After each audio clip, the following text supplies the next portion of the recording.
Hey guys, it's the Shower Politics and Fashion here with a video that's a little bit different from the types of content that I tend to create. Some of you may know that I am an attorney. I call myself a reformed attorney.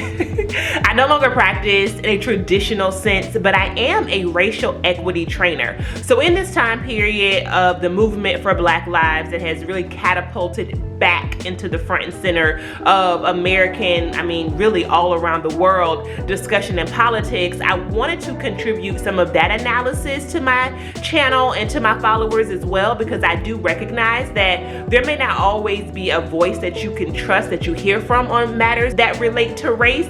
And so here I am today sharing with you 5 ways that I believe you can contribute to the movement for Black lives without going to a protest. Okay, so first, why am I talking about this issue? Clearly, we know that within the past 2 weeks, the movement for Black lives has been catapulted back into the forefront of the American discussion, conversation, really all around the world. And it is because of the untimely and sickening death of George Floyd in Minneapolis. We all saw a police officer, someone who's supposed to be sworn to protect and serve, suffocate someone by knee on the back of the neck for 8 minutes and 46 seconds while other police officers watched. They stood by and they did nothing. That is the time period that we're in, and for many of people of color, especially Black people, we say we've always been in this time period. As a descendant of chattel slavery, we understand that the most heinous acts of America have always been leveraged against Black and brown people, Black and indigenous people especially. So while there is a larger call for defunding police and a number of different policy measures to attack the issues with modern policing, which has vestiges in slavery and slave patrols, so not surprising that they do things to harass, harm, and brutalize people and murder people. Different story for a different day. Today I want to talk about how your voice can be heard.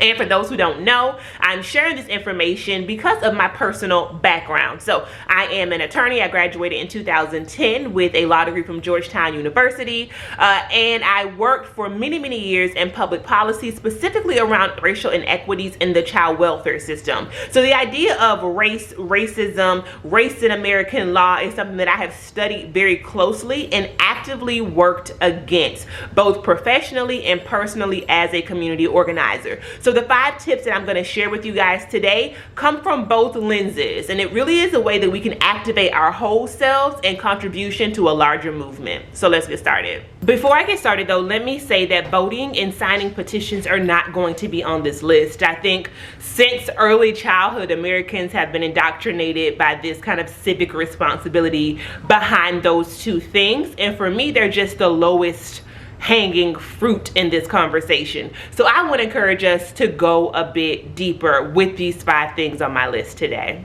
Also, with the virtual gutting of the Voting Rights Act here in America that was supposed to protect the voting rights of folks, especially Black and brown people in this country who have historically and systematically been disenfranchised, Black folks got a little bit of a tenuous relationship with electoral politics. I get it. We have literally lost our lives to be able to vote, and we're still in this situation today.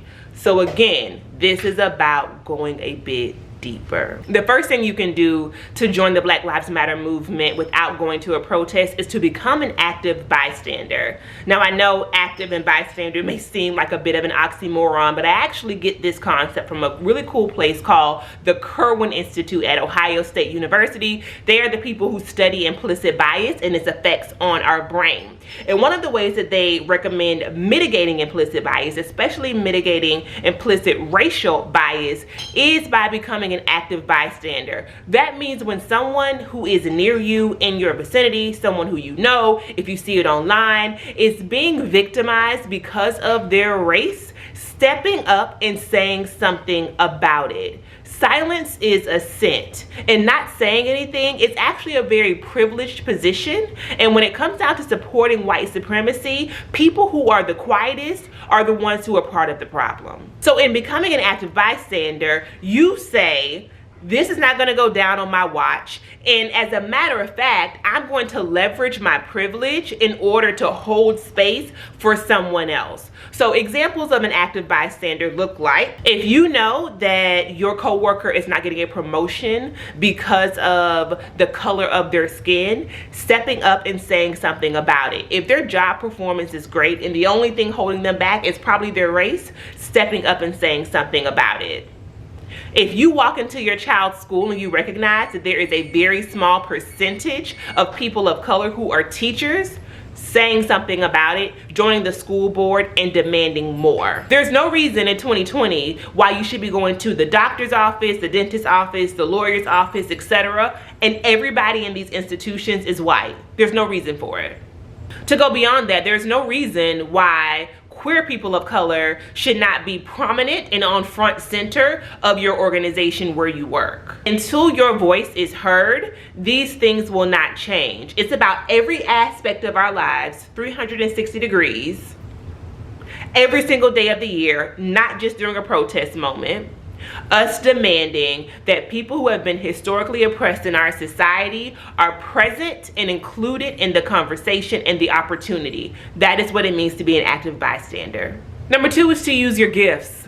To use whatever the gift is that you have, whether it is creative or some more technical skill, finding a way to leverage that gift specifically for the movement for Black lives. I'll give you a few examples. Number 1, my partner is a musician. She's also a radio host, a radio producer. She has a bunch of skills around music and audio production, and because she's just the GOAT, this is completely unbiased, she also is a video producer. She does a great job shooting and editing videos. So when everything kicked off and we took to the streets around George Floyd, Breonna Taylor's, and Tony McCade's death, she decided to use her video and music production skills to capture the moment in the same way that activists did in the 60s.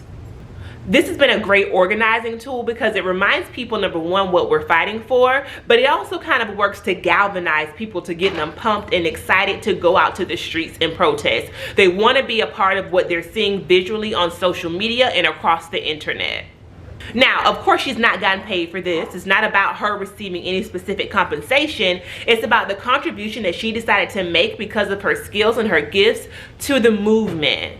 I ask you, if protesting is not your thing, what are other ways that you could contribute to the Black Lives Matter movement that has to do with your skills? Are you an excellent cook? Are you an excellent writer? Are you an excellent photographer? Are you an attorney? Are you an accountant?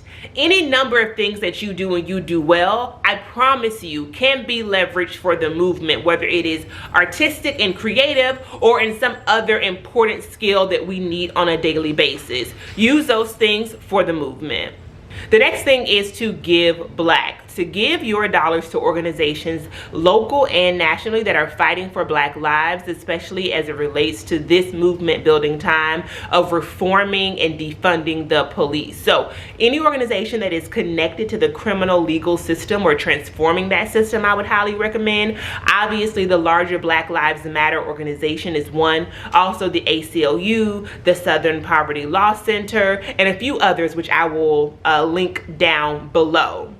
Outside of those groups, I also want to highly recommend that you find a way to contribute either by your dollars or your time to organizations that are right in your own backyard. What are some of those local groups that are doing the work to transform the lives of Black and brown people that need to be uplifted? For me, those are groups like Black Swan Academy, Casa de Ruby, Smile, the Latin American Youth Center, and other places that are really doing the work on the ground to support people and to transform problematic systems in our community.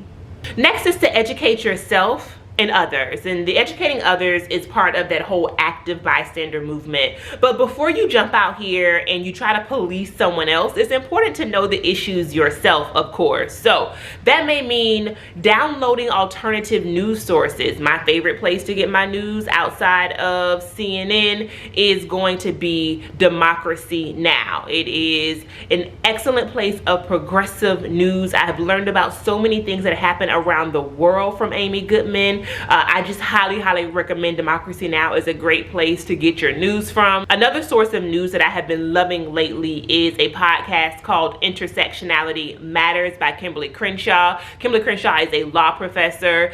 She kind of wrote this groundbreaking legal article back in the 80s or the 90s. I think it was the 80s, all about this idea of intersectionality, which is looking at our world through a lens that uplifts dual systems of oppression. So for me, for example, if I am thinking about my life and my existence, my lived experiences through an intersectional lens, I'm no one thing. I'm not just a woman. I'm not just Black. I'm not just queer. Kimberly Crenshaw and the many scholars who have come behind her have said it's about how we look at all three of these things combined and the types of marginalization and oppression that as a conglomerate they create. Intersectionality Matters is a great podcast. The most recent episode was with Keith Ellison and others talking about George Floyd and how we transform the criminal legal system in this country. Outside of books and podcasts, I will also list below some of the accounts that I recommend following. Great places to start as you develop what it means to join the movement for Black lives for you individually. Obviously, we all are different. We all have different perspectives. However, there are some baseline things that I think to be a part of the movement we got to be clear on. The fifth tip for how you can join the movement for Black lives, the Black Lives Matter movement, without going to a protest is to shop Black. The Cut recently released a list of 150 Black businesses that are all categorized to support that I am going to link down below. I highly recommend combing through this list before you buy the next thing. I don't care if it's toilet paper. Figure out if you can buy that thing Black. So much of the marginalization and the oppression of Black people in our society has been economic, which is completely effed up, being that this country was built off of our hands. The free labor. Okay guys, I'm back. Sorry, my camera died last night, so this is me coming from the future. I don't know what happened. It probably was Donald Trump. So as I was saying, I don't care if you were buying toilet paper. Before you purchase anything, especially now in this time, it is imperative that we seek out Black businesses to patronize. Trust me, there are more ways than we could even imagine to support Black and brown business owners. I, for one, have so much more work to do in this category. I will be releasing a video soon that's featuring some of my favorite things from Black-owned businesses. But in the meantime, we have the due diligence to look up ways to spend our dollars in a more equitable way. It's imperative. Okay, thanks for watching. This has been 5 ways to join the Black Lives Matter movement without going to a protest. If you have additional ways to contribute, please drop them in a comment below. See the comment section or see the description section, because I'll have everything that I've discussed in this video there. And let's just keep the fight going, y'all. F12.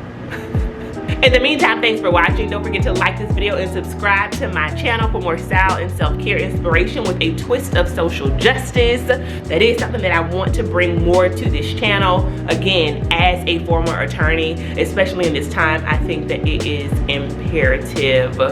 Follow me across the internet and I will see y'all soon. Peace.